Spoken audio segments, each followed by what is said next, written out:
Joining me today in the studio is Mathew Hopkins. Mathew's childhood was a whirlwind of attention-seeking and rebellion. A medical discharge shattered his dreams, sending him spiraling into a world of self-destruction and self-sabotage. Was heavy drinking and smoking just normal in your household? It was just the thing to do that we could see from early ages.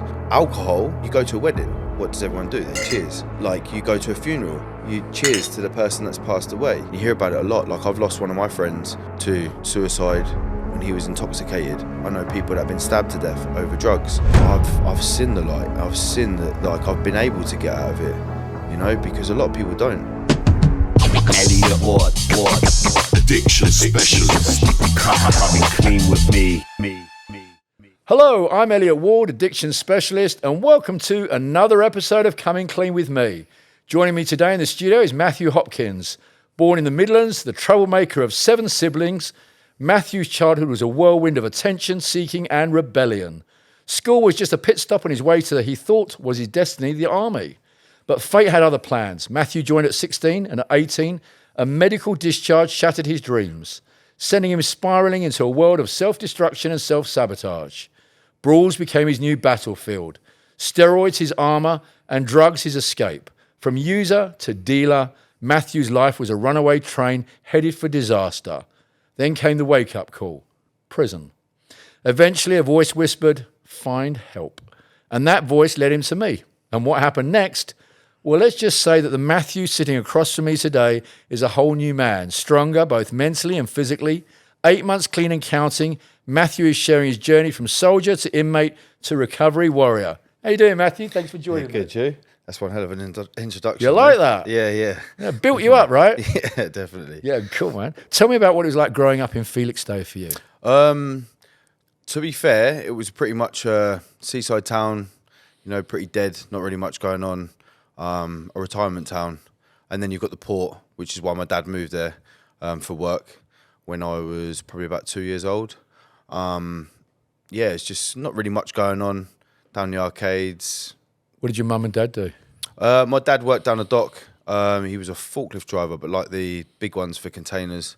My mum and dad split up when I was young, so my mum really didn't do too much. It was like back and forward from the Midlands to back to Felixstowe.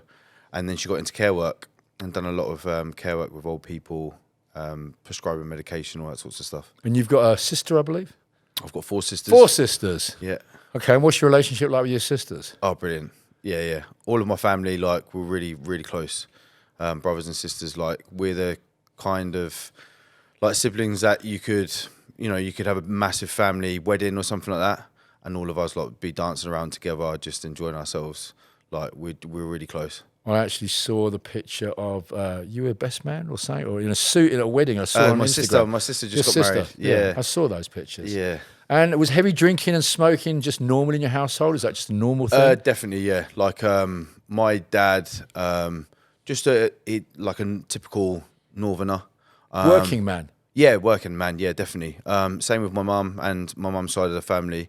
I wouldn't say like heavy drinking as in no one was like an alcoholic or anything like that, but it was just the thing to do that we could see from early ages. Pretty much the same as most families, really, of you associate Christmas with drink, you associate birthdays with drink. My dad was massively into football, so it'd be the football's on, I'm going to have a beer, get me a beer from the fridge, you know. So it's always, like, I always saw drinking as a part of a celebration, I guess. Yeah, something to look forward to. Yeah. Okay. And I just couldn't wait to be able to drink as well. I'd sit on my dad's knee and be like, "Oh, let me have a sip of that beer." Do you know what I mean? And how old were you when you first started drinking? It was probably, you're talking year 9. What are you in year 9? 13, 14? So it was like, we used to have the under 18s, used to be the drum and bass sort of scene. We used to have under 18s, a thing called Dance High. And we used to go there and we'd all go splits on a bottle of cider or something like that. You'd do the old down it, spin around in circles so you could try and get pissed like quicker, that kind of thing. Like, just, it was always like, I always wanted to have a beer, but I didn't like the taste of it. Do you know what I mean? No one ever does at that age, do they? No. But you persisted. Yeah, of course. You always wanted to join the army and become a soldier. Yeah. What was the attraction of life in the military for you? I don't know, to be fair. I think I guess it's to do with my mum and dad splitting up, but I always wanted to be the big guy. Like my mum said, she could always remember that. I always wanted to be big. Like my mum would be like, "What do you want to do when you grow up?" I just want to be big. I want to be a big man, you know. And it was always like the army. It's like you're a man's man, aren't you? And it was always the thing that I wanted to do. I had no interest in education. I think nowadays, obviously I'm 37 now. Nowadays they'd be saying, "Look, this lad's got severe ADHD or whatever." Back then, I was just a little shit, you know. I was not interested in education, learning. I just didn't see the point in it, you know. And it was just like, I'm going to be a soldier, and that's what it mattered to me. And tell me about your first experience using the packet. So I joined the army at 16. I went to Army Foundation College at Harrogate, and I'd done a year there where we do like all the military stuff and like your basic education and things, to give you an extra, like it's like a junior leaders kind of thing. And I remember we had a weekend out in Leeds. It was like a weekend off, and a few of us went out, me with a couple of lads like from different places, Sunderland, there was a lad from Wigan, a lad from Leeds. So all different backgrounds, all mixing as one. We went out and we was in a bar, and there was a group of people, they were on a stag do from Birkenhead. And I'll always remember it because the guy picked up my drink, and I was drinking like a Budweiser or something like that, and he was drinking, I don't know, like a JD and Coke or something. So complete different drinks, and he picked up mine. And I always remember he had his hand over the top of it and give it back to me, and I was like, it's a bit odd. He's like, just get it down, yeah. And I was like, all right. So I drank it, and I remember walking outside of the bar, and I looked at my mate, and I took a deep breath in, and I was like, in the fresh air around here, like really nice. And he was like, what the fuck are you doing, you weirdo? And I was like, it just feels really good. And he was like, you're not acting right. It's weird. And then the same guys, they offered me a bit of gear, so I had some. And the next morning, I remember waking up feeling like shit, but they were like, what do you want to do tonight? And I was like, let's go get some more of them pills. It was almost like, yeah, I enjoyed that. Let's do it again, kind of thing. And then where did that go from there? To be fair, it didn't go too out of control. Like, it was, I guess it was like, so there's one of my friends that I was in the army with, and me and him would come back off leave, and we'd go home, and we'd just get like a little half. Do you know what I mean? But back then, you're getting a half, and the half's going to last you for a while, because it was probably more purer than the shit you've got in the gear these days. And we'd share it. We'd have a couple of bumps here and there. It'd be, you know, you can go home, you can go to sleep, and you're all right. You wake up the next day, and it's just like having a drink. So it's just doing bits like that. And then it started to get a bit more. And then I got a medical discharge from the army. And I think that was... You're 18 at this point. I was 18, yeah. So I've got quite sensitive skin. And I got in contact with oils called OMD 90 because I was a reconnaissance tank driver. And whilst we was learning the basic maintenance on the tanks, it burnt away at my skin. And they gave me a medical discharge. I left... And I think I must have cried for about a week. I was like, what the fuck am I going to do with my life now? So I didn't have a backup plan, you know? Everyone seems to have these little ideas. I'm like, I want to be a soldier. There's nothing else I want to do. There was different things. Like when I was taking it back to when I was at school, they took me out of school when I was in year 9, and I'd done 2 days at school, 2 days at college, and 1 day at like I guess it's like a naughty boy's place. But I got kicked out of college. The school was just like, you're a lost cause. So there was nothing else that I wanted to do. My dad's mate, he was like, come do some plumbing with me. And my dad was like, why don't you get into that? I'm like, no, I just want to be a soldier. I'm not interested in nothing else. So then when I got medical discharge, I found a lot of lads that I was knocked about with at school were still like almost like in the kid mentality. But because I joined the army, you're taught to be a man. So going to house parties and all that sorts of stuff just didn't interest me. I wanted to be in a pub, you know, like I wanted to be a man. So yeah, I was just very lost. My friends that I used to knock about with didn't really have anything in common with them. I found myself on my own quite a lot. I then started forklift driving at a place my dad worked, and I was just getting in little bits of trouble, but I was constantly fighting. Every time I'd go out on the piss, I started using steroids, and I started going out on the piss, and my mates, it was just like, let's just fight. We were just fighting all the time, constantly. Just you go out every weekend. I was fighting. You know, I'd come home with split eyes, split lips, or police knocking at the door or something like that. And then I went to prison. And then when I went to prison, you hear that most people on podcasts or anything, they say prison is just like a school for criminals. And that's definitely what it is. 100%. There's no like deterrent or anything like that. You just meet people that know more about different crimes. So then I come out, and there was a lad there that asked me to move a bit of gear for him. So I was moving little bits. I weren't a drug dealer. I was just moving a little bit to make a little bit of money on the side and sniff the profit. But then it slowly started to get, because I wasn't really doing much else, I was doing the odd little jobs here. I was trying different careers, different paths. I found it would be like a Tuesday night, and I'd pick up, and then I'd sit there and I'd be like, I'm going to get on it. And there used to be people be around me, and I'd offer them lines just so I could have somebody to get on it with. Between the ages of 19 and 23, I think I'd say, they were probably my worst years. Went to jail 3 times, only a couple of months at a time, fighting, doing all just typical bollocks. To be honest with you, like, looking back at the person that I was nothing more than just an absolute bellend. Like, thought I was Jack the Lad, thought I was God's gift to women, thought I was like I could fight any man on the planet. I was just an absolute knob. Do you know what I mean? And that was because I was just lost, angry at the world, not knowing what I'm going to do in my life. And then drugs just started taking a big part of it.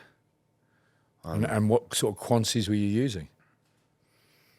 At the start, like a couple of, like, it would be a gram here and there, but then it would go like, I'd do, you know, on a Saturday night, say for example, I'd do a gram or a couple of grams, and then you'd feel like shit, and then it would be the Monday or Tuesday. The Tuesday comes, I see drug use as like a roller coaster. Unless you're doing it every day, you've got an emotional roller coaster.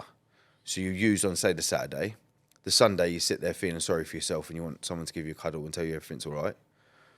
The Monday, you start contemplating your life, thinking, what am I going to do? I'm sick of this shit. I want to do this. I want to do that. By the Tuesday, you start to sort of balance back out again. So you're like, that was just stupid. I was thinking, you know, all the wrong thoughts. I'll be all right. I'll have a little bit more. I haven't got a problem. And it was just constantly like that. But yeah, just as the years got on, it just seemed to get worse and worse. Doing a lot more and acting a lot more different than the person that I am today, for sure. Like a revolving door. Most definitely. And was it dry sniffing or alcohol as well, or how was it for you? Alcohol was... alcohol was your gateway? Oh, most definitely. Did you never use without alcohol? Nah, no, not once. Nah, it wasn't my thing. Like, if I would, like, I'd have a line, and then, but if I knew I was going out drinking, there was not, like, I'm just going to sit here and sniff, because I'll be honest, like, my head would just spiral. Like, even when I do too much gear, like, towards the end of my using, I turned into an absolute fruit bat. You know, my brain was just absolutely fried. In what way? Paranoia. So going through, like, the years of me using, it got worse and worse. I'd be there at, like, flats, houses, stuff like that, and I would be with partners, and I'd just get into my head that they're staring at my mates, or my mates are staring at them. I was paranoid all the time, asking, like, my missus have you chatted to this guy? Have you done this? Have you done that? Same with, like, my pals, like, has she ever tried it on with you or whatever? And it was just constant paranoia that I'd created by drugs, most definitely. But towards the end of my using, it got real bad where I was seeing things when I'd get on it. Like what? I remember sitting at my mate's house, and I shit you not, like I can see it right now. I didn't make it up. Like I saw it, and I saw a geezer coming down the side of the house. Like he was coming down the side of the house. He was going to come through the window, come at me. I was always convinced that somebody was coming to get me. I'd say to my mates like what's the problem? Like what's going on? Like you got somebody coming to do me in or something. Do you know what I mean? It was just a constant, like, I laugh at it now, but it's insanity, you know, like your brain's just, it's gone. It's, what is it, do you call it? Drug psychosis. Yeah. And that is, it's a dangerous place to be. I found myself, like I'd cut about with knives in my house. I'd go to bed with a knife next to me. Or, you know, I always remember once I was picking up some gear and I come outside the house, and there was a couple of times with some geezers that I was picking up off, chucked a knife in the footwell as I was getting in the car, and he's like, "What the fuck are you doing?" And I was like, "Oh, my head's just gone a bit." And he was like, "Well, you don't want to get no more gear then, do you?" And I'm like, yeah, take me to the cash point, come on, man. And he'd be like, "What the fuck?" And I got in another time and I had a knife in my pocket, and I sat down and it like pricked my ass, and I was like, "Fuck." And I pulled the knife out, and the taxi driver was like, "What the fuck are you doing?" And I was like, "Oh, mate, I just carried these about with me. Not that I've ever stabbed anyone or anything like that, but there was just something that I always needed a knife with me." But it got to a point with like, I was around my friend's house, and him and his missus were standing there, and his missus could see something. She didn't use any gear or anything like that. She sat to me, she's like, "I think I'm going to move these." It's like a knife block. She'd pick them up and put them in the cupboard like it was normal, because that was my go-to. I just want to cut about with some knives in my hand. You were known for this. Yeah. Within my close group of friends, 100%. What was the craziest thing you did during your usage? Jesus, there's loads of them. I think the biggest one that sits with me that I find is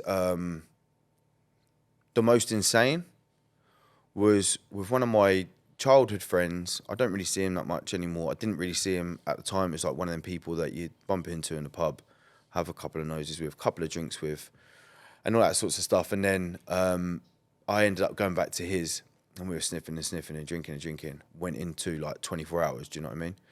And that was when I saw people coming down the side of the building. I told him to close the doors, and he was like, "Look, I'm going to go to bed." And it'd be like, "Oh, my head's gone, mate." And I always used to say that to my friends and that. I'd be like, "Look, my head's gone." And they're like, "You all right?" I'm like, yeah, but I need another line. And they're like, "You're fucking mental. Like, your head's gone, but you need another line because you think that's going to sort you out. But it's not. It's going to make you worse." And I remember saying to him, he wanted to go to bed, and I told him to lock the doors.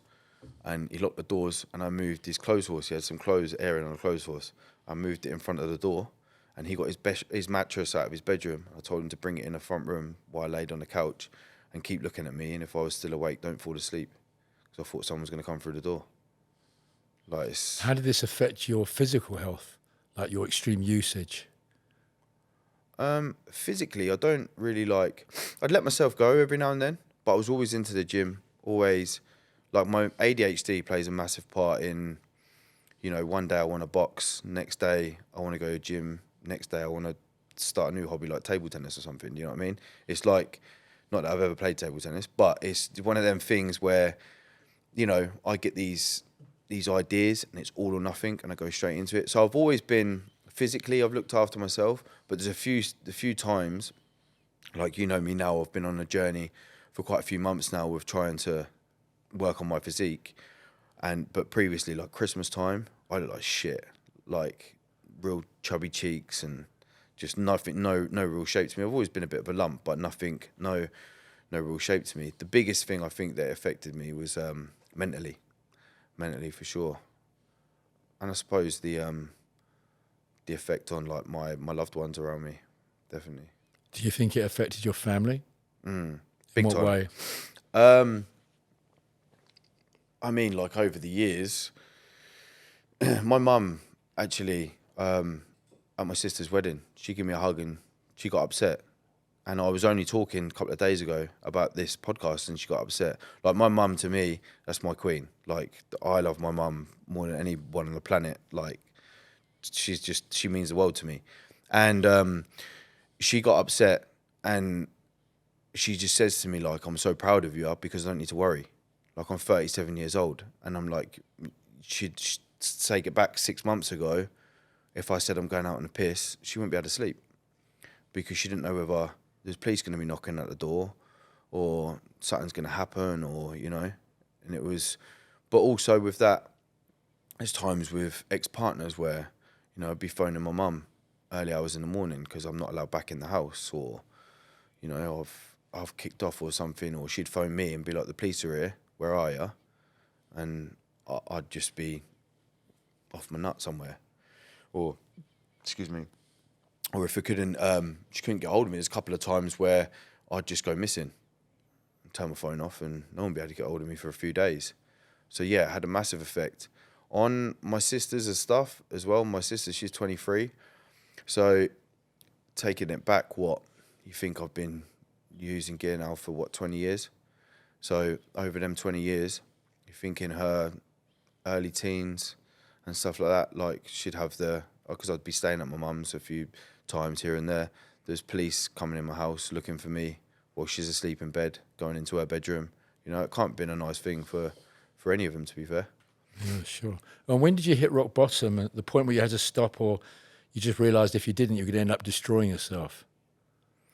So there's been a couple of times where I've come to like the realisation of this is no good for me.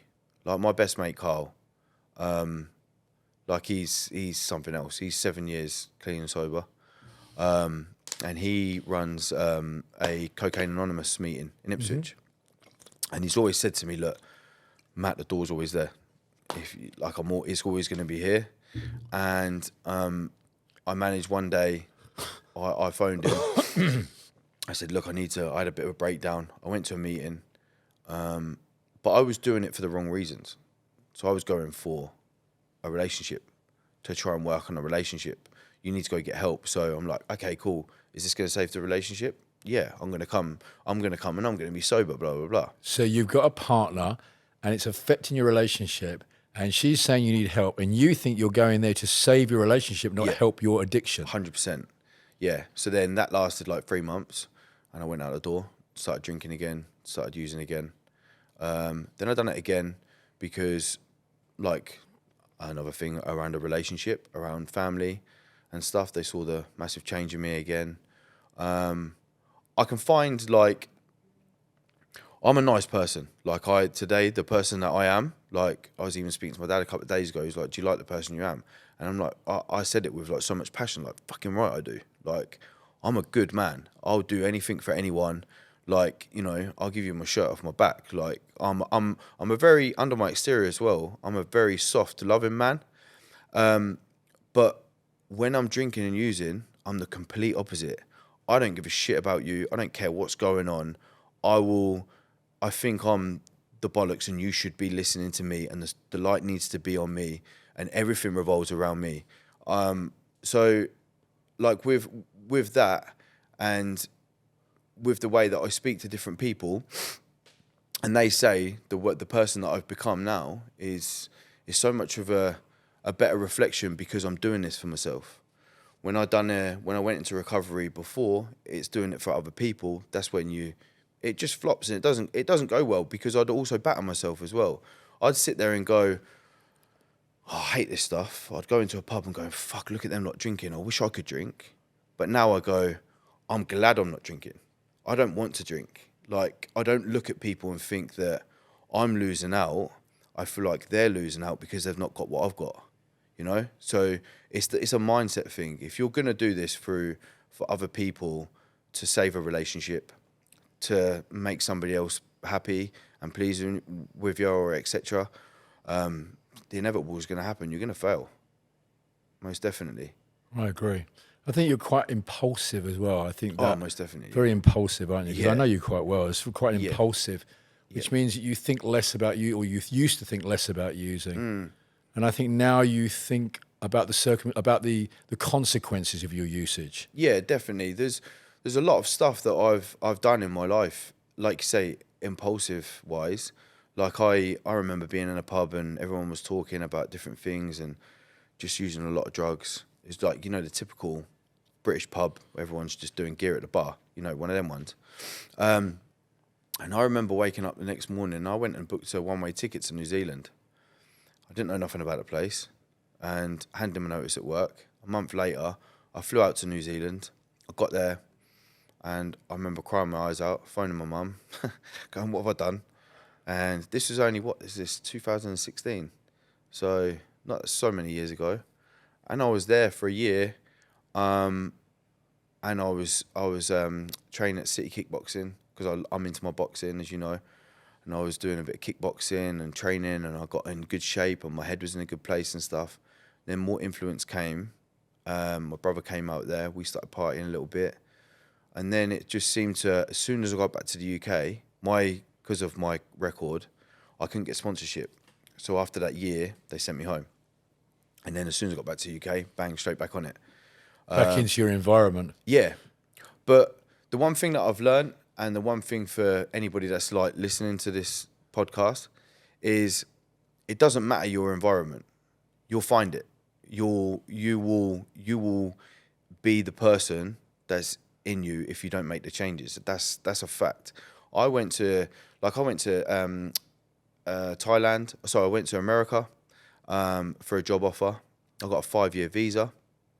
And this is actually one thing that I was looking forward to getting off my chest on this podcast, because a lot of my family and friends think that I got sent home from America because of my criminal record. But I failed a drugs test. And no one knows that. So this is an exclusive. How did that come about? How did that come about? You're in America, what? So I went to America. There was a lad. So I was a telecoms rigger. I used to build towers and masts for a company, but it was on behalf of like O2 Vodafone. And I saw on Instagram there was a lad that I used to work with, and he was climbing a tower, but it was in America. So I messaged him like, "What are you doing out there?" And he said, "I'm working for a company. Do you want a job?" I was like, "I can't get out of there." And he was like, yeah, you can. So I spoke to this manager, and he said to me, because of data protection or laws and stuff like that, just lie. Tell them you ain't got a record. They're not going to look into it. You haven't murdered anyone. You're not this, you're not that, blah, blah, blah. So you'll be fine. So I lied about it. But I went to my cousin's wedding in the Midlands. And there was a lad there that I didn't know who was talking about, he'd want a bit of gear, blah, blah, blah. And I was like, yeah, me too. End up getting on it. But when I landed, that was like 2 nights before I went to America. I flew out to America. I was there for 2 weeks. And after the first like week and a half, I had to do a drugs test. And it took like 4 days to come back. And I thought it would help me, but when they turned around and said, look, it's come back positive for cocaine. And I just said, yeah, like, I'd done a bit at a party, because it was a leaving party. Don't really do that kind of thing. They were like, well, the fuck, you've just admitted to taking drugs. Like, why didn't you lie about it? And they sent me home. And I'll be honest with you, like, man to man, that was my breaking point. I was like, I'm done. It's the only time. I think I've been in a lot of dark places, but that time there, I was ready to jump off a building. I was ready to take my life, 100%. And I don't think, if it wasn't for my mum, I think I'd have possibly, I don't think I'd be sitting here now. But that, again, impulsiveness, but also striving for more. I've always wanted more. So I booked a one-way ticket, again, to Thailand. And I went to a Thai boxing camp. And I booked in there for a month. I landed there at 102 kilo, and I flew back 4 weeks later at 86 kilo, because I was just training like hell. On a Sunday, I'd go up to like the monasteries and stuff, get blessed by the monks. I wasn't watching TV. I wasn't getting any outside influence. And I was training with somebody that he was a sat diver. And I got speaking to him. He looked at my CV, and then I pursued my career that I'm doing now. I flew out to Saudi Arabia. I was working there. But I found every time I've done these things, I went to Thailand. When I got back from Thailand, I went back to my aunties in the Midlands until I'd get this start in my career that I'm in now. And I got an old Tinder, went on a Tinder date, and as soon as I was sitting there and having a drink, I'm like, "Did you get on it? And then, can you get any gear?" And then it was like, boom, straight back on it. When I went to Saudi, I was there for 3 months, and I come back, and as soon as I got back, the first thing I done, get myself sorted out. I'm going out on the piss, bang back on the gear. You know, it's just something that always drew me back to it, no matter what my environment. Like when I was in Thailand, I had a couple of weeks traveling about on my own, and I'd heard that you could do Ritalin, which gives you a similar sort of buzz as cocaine. Because obviously Thailand, you ain't getting cocaine out there. And apparently if you take it, but I took it, it made me sleepy. And they're like, "You got ADHD?" And I'm like, "Yeah, I think so." And they're like, "Yeah, you can sniff it if you want, and then that will get you high." So I'm there on an island in Thailand, sniffing Ritalin to try and get myself high. And then drinking mushroom shakes and whatever else to give me that escape. And what methods of therapy did you turn to, and how successful have they been for you? Cocaine Anonymous, I tried twice. I've done some counselling as well. With counselling, it was good because I could get stuff off my chest and see things from a different point of view. So the way that I looked at things is different. It's obviously I'm going to be, if I'm in with drinking drugs, as you know, you're the constant victim. It's everybody else's fault, everybody else's problem. They draw you to it. If they didn't do this, you wouldn't have got off your head, blah, blah, blah, blah. I'm the victim, poor me, poor me. So it was good in that aspect to hear it and look at things in a different way. But then as soon as the counselling meeting's over, that's like bang, back to my own thoughts. With CA, obviously I've done it for the wrong reasons. CA works. Like 100% it works for certain people. And that's proof with my best mate Kyle. He's 7 years clean. I've got other friends that are in the meetings 2-3 years clean, and they live a great life sober. It didn't work for me, I think, for my career, because of the career that I'm in. I work different hours, different countries, etc. And I don't have, you need to make them calls every day and stuff like that. And it's very, very militant in that aspect. So I'll also, when your head's not right for it and you're doing it for all the wrong reasons, if somebody's telling you to do something, automatically you don't want to do it. So that didn't work for me the couple of times. And then seeing yourself. How did you hear about me? Through Dapper Laughs. Okay. On his Instagram. I saw his Instagram and obviously saw your podcast with him.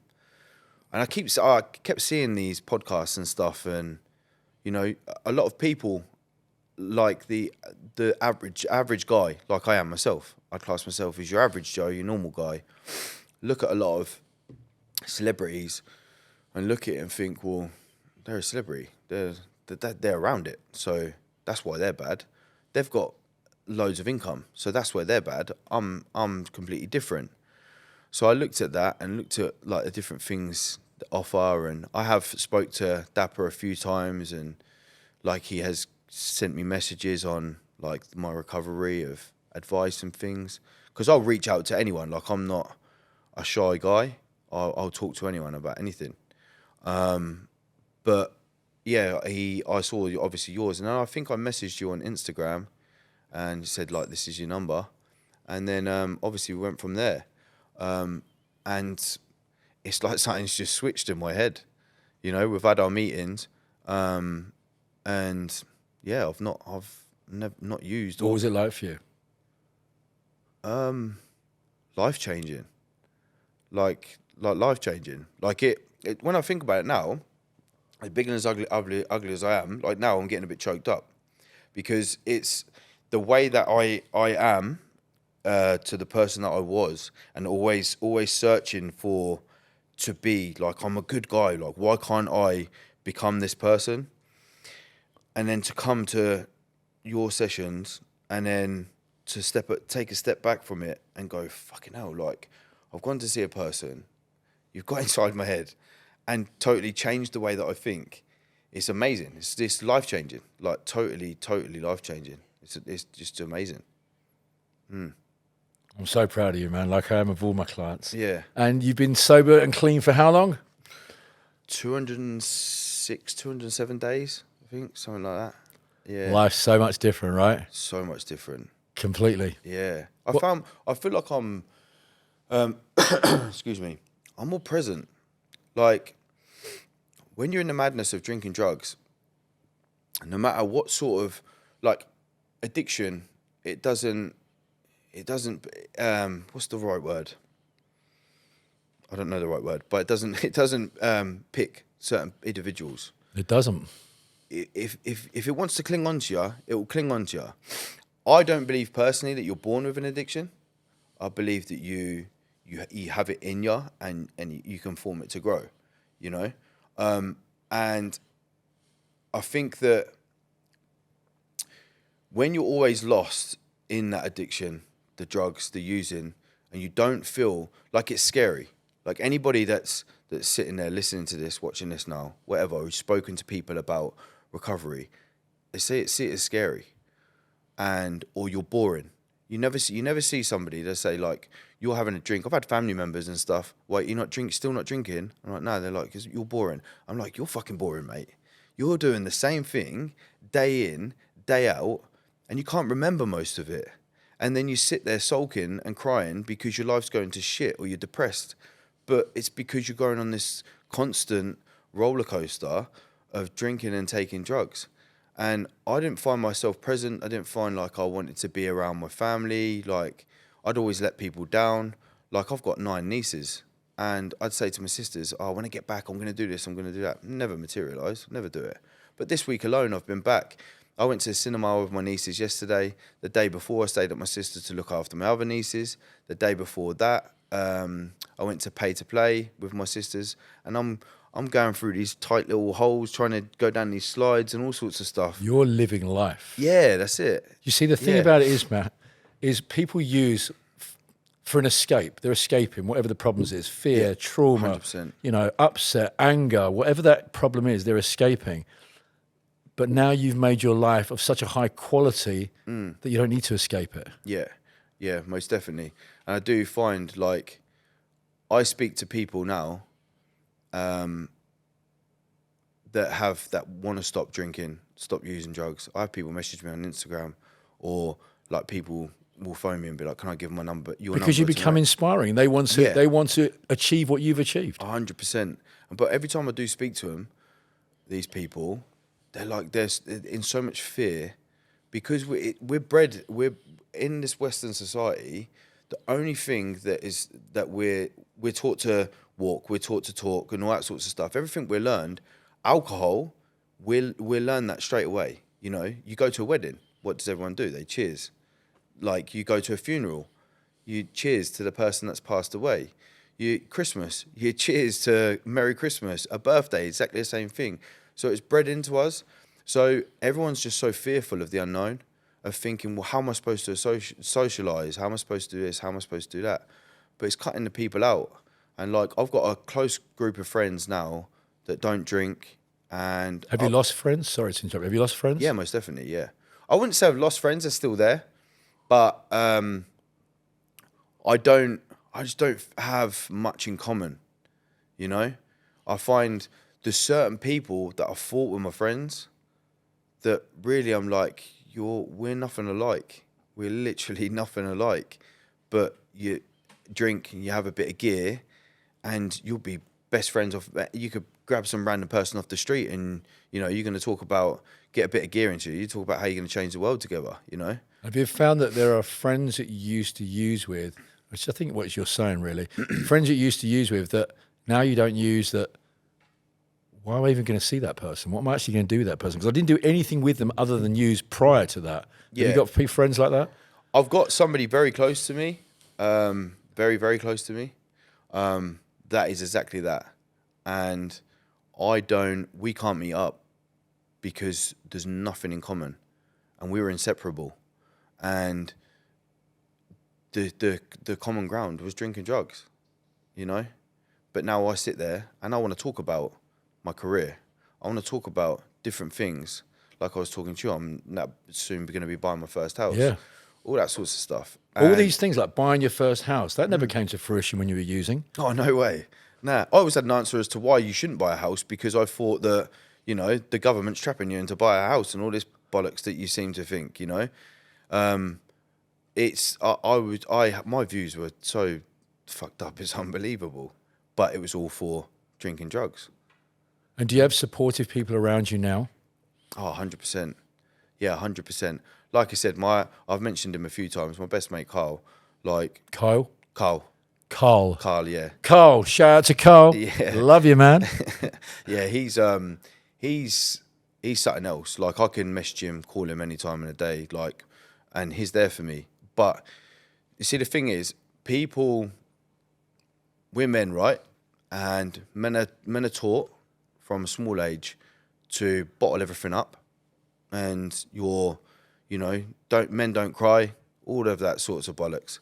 But my close friends, i.e. Carl, I've got a good friend Aaron, they tell me straight, and they won't beat around the bush. If they think I'm being a prick, they're going to tell me, you're being a prick. If I can talk to them about different advice that I need, they won't tell me everything that I need to hear. Like somebody there that sniffed up, yeah, you're right, yeah, definitely, you're 100% agree with you, and blowing smoke up your ass for no reason whatsoever. They'll tell me, look, no, take a step back, think about this, don't make no rash decisions. You know, it's a proper support network, is like of what you need. And what new habits have you implemented to help you with sobriety? I go to CA meetings on a Tuesday night in Ipswich. I go to keep present and to. So in my career, because I work away and then I come home. You're offshore. Yeah. Let's just say that. All you hear is when I come back when I'm there, everybody wants to come home and they want a bit of a party. And then I would sit there and think, fucking hell, this is doing my head in. Like, am I making the right choice? Your mind starts playing tricks with you. Am I boring? Because I'm not going home and getting pissed up, blah, blah, blah. So I find going to a meeting keeps me present and keeps me surrounded by people that have been down the same paths as me and the same roads as me, and just listening to a story. And sometimes you can feel like life's bad, but you can hear a story and you can be like, fucking hell, life's great, you know? Because like my barber said to me yesterday. You had it cut for the podcast? Yeah, I did. Yeah, of course. He said to me, I can't remember what my train of thought was there. What did I say before that? What, the way people look at you differently? I don't know what I was going. Okay. It's gone. Implementing Totally new gone. ways in your sobriety to stay clean. What else do I do really? I try and... You go to the gym a lot, right? You always did that, but I think your training's much more intense and much more I focused. tell you one thing I can't do is sit still. I can't stay still because I get inside my own head. So I try and make sure I'm doing something every day. I'll phone my sisters. I spend a lot of time with my nieces because they give you like, I'm going through my own personal things at the minute. Like, don't get me wrong, like anyone that thinks that you can go sober and life's great, and anybody that does say that, to be honest with you, I think it's bullshit. There's always challenges There's in life. always challenges. You're always going to have these hurdles that you come across, but it's just the way you deal with them. And because you're not dealing with them, like certain situations that I'm going through at the moment, the first thing I would have done was pick up a drink, phoned up, made a call, got off med on gear, straight away, 100%. But then the problems don't go away, So for myself, I try to keep myself busy so I don't get inside my head, so that my head doesn't spiral and start thinking like about different, maybe the wrong fit choices. Don't get me wrong, this is the first time that I've gone sober. I've not had one single thought of drinking or using. And I remember phoning you after our last session and saying, like, I've just had a passing thought. And you said to me, passing thoughts are normal. They'll just slowly go. Now they don't happen. But when they was happening, I remember I left our meeting and I went to meet my mates at the pub to watch the boxing. And I walked into a toilet, and there was 2 lads that I knew, and they had a key in a bag, done a nose, and like, Matty, do you want one of these? And I was like, no, I'm sweet. Like, I don't do it anymore. Turned around, walked back, and I sat down in a chair, and I was like, what the fuck just happened there? How the hell have I just turned that down? But and I said to my mate, like Carl, and I said to him, like, what's going on there? And he's just like, we're obviously working. You just don't want to do it, and it's just a switch. And as slowly as it goes along, I don't really think about it. You say, like, what do I do differently? I do everything differently. Life's just completely different. I think about a lot as well what other people think of me, and like what's the best for myself, but what's the best for other people to inspire. I've got a brother that's 18, and I'm constantly thinking about ways to inspire him, and for him to look at me and think, you know, I want to be like my brother. Take it back 6 months, he'd be looking at me going, oh, I want to be nothing like him, you know? So I try to do everything that I can to just, you know, be a better person, I guess. It's nice. You're very well known in Ipswich. What do people say to you now that they know that you're sober and clean? Because, you know, you wear it as a badge, which I think is an honourable thing to do. Yeah. And you upload it. You upload positive things on your social media. But what do the people you bump into in Ipswich say to you? So I get a lot of people come up and they'll give me praise. Like, I get a lot of people saying I look a lot more healthy. You know, I'm obviously doing really well and stuff. But you do get the people saying, "God, it must be boring," you know. You do get the negative side of things as well. And also, I think, you know, you be a dickhead for so long, it doesn't matter how good you're doing. Somebody's always going to be there to remember, you know, the bad. So it's difficult because I've painted such a bad picture of myself over the years. So it's difficult, but it has given me a lot of, I suppose, deep insecurities about myself as well, where, you know, you feel like you're constantly being judged. Everybody's looking at you as if like, oh, there's Matty, there's the bell end. But there was a time where I'd walk into a bar and there'd be people drinking and stuff, and you'd see people be like, Matty's there, and they'd get up and they'd walk off, you know, because I was a dickhead. But now I do see people go out of their way to speak to me. And like I said, reaching out and asking for help. That's nice. So, yeah, it is good. It's a great feeling. In a way, you inspire other people to probably get help. Yeah, definitely. Definitely. But it's funny, though, because I get people phone me up and they're like, I've got a problem with drugs. I'm like, okay, so you need to get sober. Oh, no, I still want to drink. And I'm like, yeah, it doesn't work like that. Or, you know, I don't want to do drugs. But if I go to a rave, I want to take a pill every now and then, or I want to do this, I want to do that. I'm like, you want to come down, give me a call in a couple of days when you've got better, you know? Because everybody does that, don't they? The amount of times I've done it over the years. We all do that until finally the day comes, if the day comes for people. Yeah, that's the problem. I think that's one thing. I was at a CA meeting the other day, and there's a lad, my mate Tim, he was a cracking heroin addict.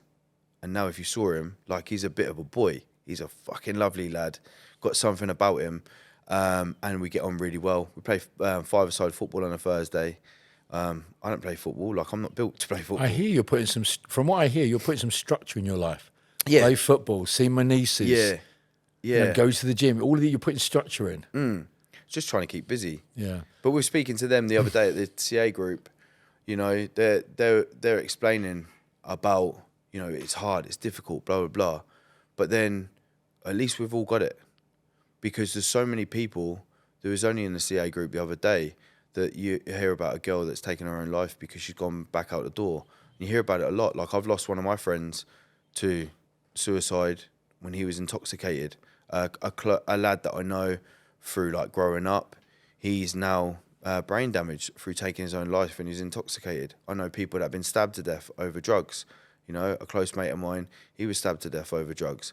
Like, I'm thankful that I've seen the light. I've seen that, like, I've been able to get out of it, you know, because a lot of people don't. They're not lucky to realise. Like, I talk to people now, even at a CA group, I was talking to a mate and explaining the cutting about with knives and the weirding people out and having the paranoia and all that sorts of stuff. And he's like, it's a bit fucked up, mate. And I'm like, yeah, but at least I recognised it. Because, you know, you see the man on the street that's, you know, homeless, talking to a tree or whatever. It's because his head's gone fucking drug psychosis and that's it. He's locked in and he's not coming out of it. I was lucky to be able to come out of it and look back at it and go, wow, like I was losing my marbles. I was proper cracking up. And I was playing with fire. I could either go one way or the other, and thankfully I've gone the right way. Last question I ask all my guests. Anyone listening to this who is struggling with addiction at this moment in time, what advice would Mathew Hopkins give them? It's never too late. Like, it's never too late. You don't need money to become clean and sober. A lot of people, a lad that I know recently, I've put him in touch with my mate Carl, and he's like 20, 30 days sober after me introducing them to through the CA. If you want the help, it's there. You just need to find it. Don't give up. And also, to not even people in addiction, anyone struggling with mental health or anything, life goes so fucking quick. Like, so quickly. Before you know it, like, you know, you're 30. Before you know it, you're 40. Before you know it, life just goes by so quick. Take every moment as it's precious and just get the help if you need it. 100%. It's very true indeed. Because I was reading this morning on a group I'm on Facebook, Men in Their Emotions, one of Dapper's groups he set up actually. Yeah. And there's a lot of people writing there about their addiction, and somebody wrote on there like, I've tried everything I can to deal with my packet addiction. What can I do? And I'm just thinking, well, you haven't tried everything, right? Take a piece of paper and on there list all the things you've tried, is what I wrote to him. Yeah. Because if you list all the things you tried, let's see if you fill an A4 page in. Because unless you fill an A4 page in, you've not tried everything. Of course. And he got to three things he listed. I'm like, what about the other 33 things or 43 things or 53 things? Because it's never ending. And there's not one methodology that is right for everybody. Everybody has to find the right route for them. And I think that's really important. Of course. And I listen to I listen to podcasts all the time. And one of Dapper's podcasts, he was saying, if you're sitting there and you're depressed or you're anxious and I hate life and this is shit, blah, blah, but you're still drinking and using drugs, like, take that out of your life. You're probably not going to be depressed anymore. Yeah. You're probably not going to be anxious. It's usually the root to most people's problems, you know? But like you just mentioned there about mental health, about men and stuff like that, I think it's just so important for men to speak and not be scared about speaking. Like, I'll go to my barbers and I'll speak to my barber, and over the past, I say 6 months, because I used to go in there and I'll be talking about all sorts of stuff because I'm just fucking, my head was all over the place. But, you know, the past 6 months, I'll talk to him about everything, all sorts, you know, and you can change the course of somebody's day by just a 5-minute conversation, you know, getting stuff off your chest can make you feel so much better. You know, I'll leave this podcast now, jump in my car, and I'll be floating because I've got so much off my chest, you know. Pick up your phone, speak to your friends, or just ask people if they're all right as well. Mathew, thank you very much for coming clean with me. Thank you.